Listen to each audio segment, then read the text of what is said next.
turns straight to that breaking news out of Munich.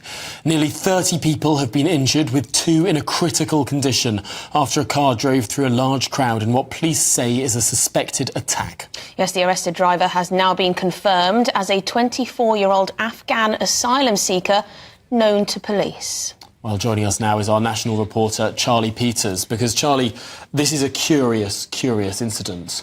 Firstly, we saw that picture there, a Mini Cooper, as this... I'm confused. Yes, so usually when we've seen these sort of car ramming attacks, and we should stress this is now a suspected attack, you typically associate the vehicle to be something heavier than a Mini Cooper. And when we first saw that picture this morning, I think some people were a little bit confused as to whether this was a car ramming attack or perhaps an incident where someone could have had a medical issue and they were accelerating due to them perhaps passing out behind the wheel. There was some discussion in Munich about whether the person had confused the accelerator with the brake. But we have to say now, with more recent reports, that theory's support is dwindling, as it's been confirmed that a 24-year-old Afghan has been detained. The driver involved in the accident is an asylum seeker who has already been known to the police for drug and theft offences. And at a press conference in the last hour, the Bavarian Prime Minister, Markus Söder, said that this is suspected to be an attack. And he continued, "The attack shows that I have to change something in Germany, and quickly. It simply hurts when, as Prime Minister, he has an event in Aschaffenburg in January and now in Munich." He added, "It's just enough." And with regards to that other event he was referring to, on the 22nd of January, a 2-year-old boy and a man aged 41 were killed in a stabbing in a German park, and the police confirmed at the end of January that a 28-year-old man from Afghanistan was arrested following an attack in that Bavarian city as well. And we're seeing on your screens now the Mini Cooper involved in this incident, with the boot open clearly for the police to investigate. But I just want to draw your attention to the front. For those listening on the radio, the windscreen is severely damaged. The glass has been cracked quite aggressively. And we did hear reports from the Bild newspaper earlier this morning that shots had been fired, according to eyewitnesses. And there were some reports that a police marksman had shot at the windscreen in an attempt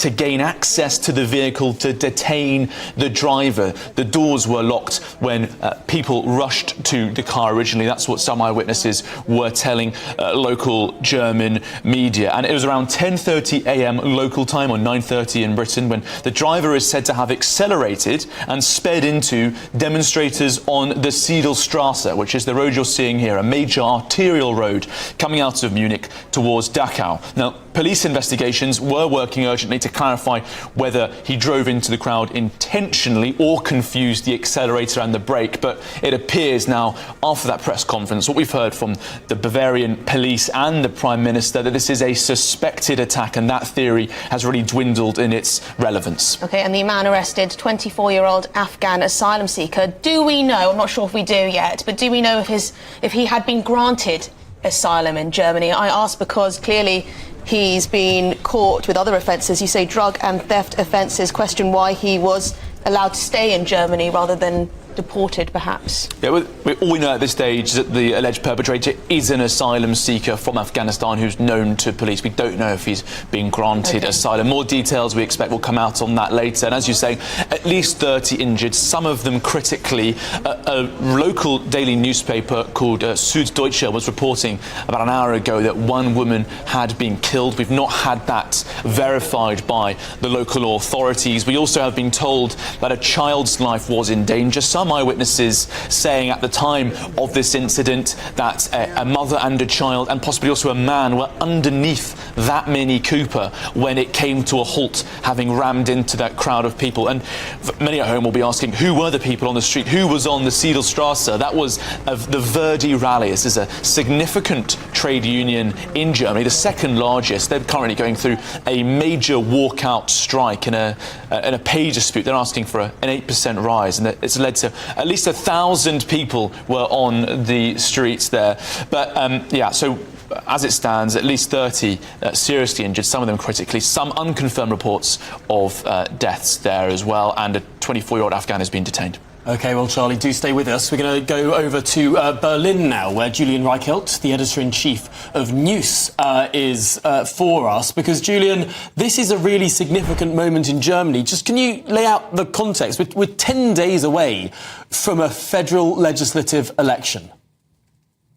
Exactly. We're 10 days away from the federal election here in Germany. And the number one topic of this election already has been illegal immigration. There hasn't been a month now without a severe attack. We had an attack on a Christmas market, similar attack, car driving through a Christmas market by a man from Saudi Arabia in December. Then we had an attack by an Afghan man only a few weeks ago in January on children, a group of kindergarten children in a beautiful park in Bavaria. A child was killed with stabs to the throat. And now, only a few weeks later, this attack in Munich. And this will definitely turn on the heat on all parties that have carried a completely failed and deadly a policy of illegal immigration since 10 years, for a decade, since Angela Merkel opened the borders in 2015. All parties except the right-wing AfD have carried that policy for the past 10 years. You know, they've promised to make changes. They have promised to get tougher on illegal immigration. And again, this is one of the cases we're talking about here. All the people who are coming from Afghanistan and who request asylum will in most cases never get it. They still get to stay in Germany. And this, you know, more and more frequently is the result of it. So, you know, this campaign already has been about immigration only and about these kind of vile attacks. And that will intensify in the last 10 days before the election on February 23rd here. Yeah, I mean, Julian, there have been an astonishing number of attacks by refugees and asylum seekers in Germany in just the last couple of years. You talk about illegal migration, but presumably these people were invited into the country. Well, at least they were attracted by, you know, a great welfare state. Obviously, when you cross into Germany on your feet, you're not in danger. Crossing from Poland, you're crossing from Austria, you're crossing from France. You're not crossing into Germany from a war zone. You're not fleeing into Germany. And that's what our law says. There is no legal way to cross into Germany on feet because there is no country at war around Germany. So, you know, whoever is coming here has... I know, Julian, but I cast my mind back to Angela Merkel's decision, for example, to allow Syrian refugees. Yes. Angela Merkel, during the times of the Syrian war, sent out that signal of open borders, and that signal wasn't only happily accepted by people who were actually fleeing war, but, you know, by many, many other people, and it has been perpetuated for the past 10 years. And the truth is, we have no idea who's coming here. The people who are coming, you know, rarely have documents, rarely have papers, rarely have passports. They throw them away. We have no idea who's coming into our country. And, you know, this is a pretty obvious result. You know, a major attack per month now for the past quarter of a year. It is a pretty staggering sign of I would say the biggest failure in political history in Germany after the war. This is a hugely significant moment. Of course, we've now started calling this a suspected attack. That is following the words of Markus Söder, the Minister-President of Bavaria, who gave a press conference not so long ago. Also in that press conference, we learn not just that this is now being treated as a suspected attack, but the Minister-President was saying that things need to change. Obviously, he's a significant figure within the CDU-CSU political coalition, currently leading in the polls. What is the policy of that sort of centre-right in Germany? What could change after the general election?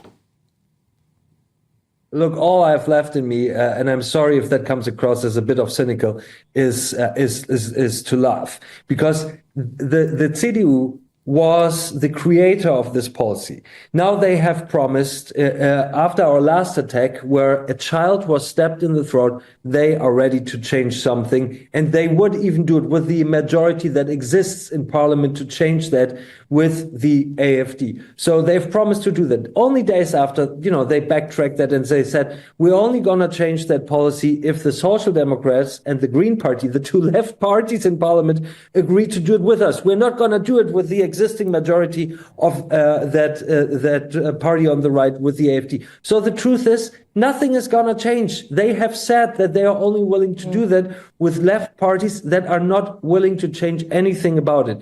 These parties, at their core, have open borders and those deadly policies. The CDU, publicly said they're committed to changing it, but they don't have a majority, and they're not willing to accept the existing majority to the truth is, save people's lives and protect people's lives. And Julian, it's easy to say change.